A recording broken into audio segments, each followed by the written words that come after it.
Des centaines de milliards d'euros d'impôts partis en fumée, c'est donc une gigantesque affaire d'évasion fiscale en Europe que révèle un groupe de journalistes.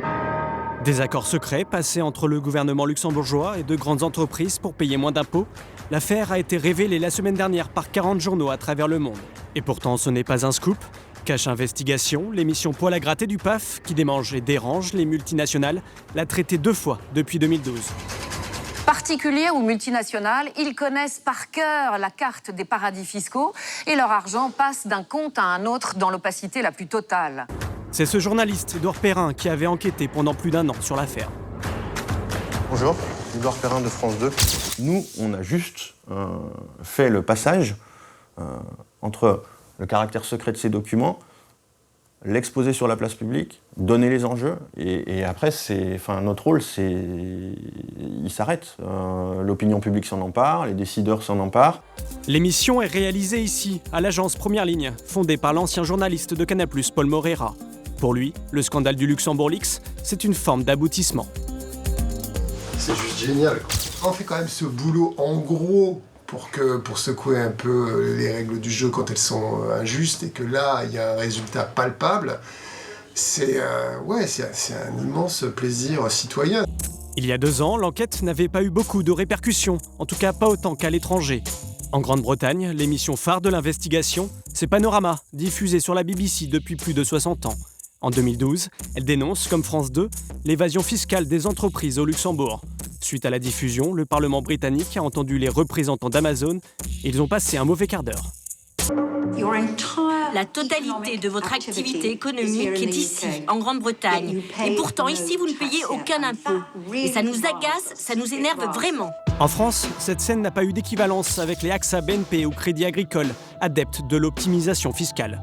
Une même enquête, des révélations identiques, mais des répercussions différentes. Ça a pu être un peu frustrant de notre part en disant c'est dommage, voilà, on l'a fait sur France 2, ça a été repris un petit peu en presse écrite, ça a été repris par la BBC, mais voilà, ces documents sont d'une importance capitale. Maintenant, c'est vrai que nous, on avait été assez surpris que d'autres journalistes ne s'emparent pas de cette enquête pour poursuivre l'enquête.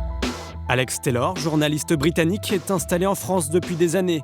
Il a remarqué que dans notre pays, les chaînes de télé n'étaient pas vraiment emballées à l'idée de reprendre l'information d'une chaîne concurrente. Une particularité étonnante selon lui.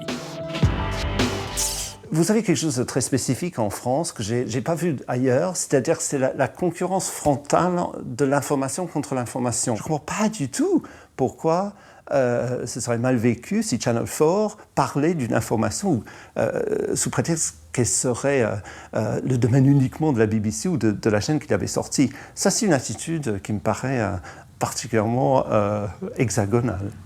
Résultat, des émissions comme le Food Business ou le Neuromarketing voient leur impact limité. Mais certaines enquêtes rebondissent grâce à la réaction des téléspectateurs. Comme ce numéro de Cash en 2013, il dévoile le financement d'Europe Écologie Les Verts par son centre de formation, le C10, une pratique interdite. Nous mettons la main sur des documents internes à l'association.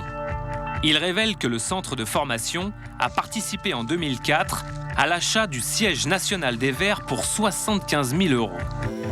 L'affaire réveille une association de contribuables qui décide de porter plainte. Ils ont découvert ça devant leur poste de télévision et on passe un coup de fil à un autre membre de l'association. Mais t'as vu ce qu'ils sont en train de dénoncer, c'est quand même incroyable. Il est probable que cette plainte n'ait jamais été déposée s'il n'y avait pas eu effectivement le reportage de Cash Investigation. Quant aux entreprises épinglées... Attendez, mais vous n'avez pas le droit de me retenir. Nous en avons sollicité 10 pour une seule et unique réponse. Je pense très fortement que ce ne sera pas possible. À croire qu'Élise Lucet ne leur a pas laissé un souvenir impérissable, ils devront s'y faire. Avec 3 600 000 téléspectateurs pour la dernière émission, c'est un succès d'audience. De quoi donner encore des cauchemars à quelques dirigeants. Allez, bonne nuit.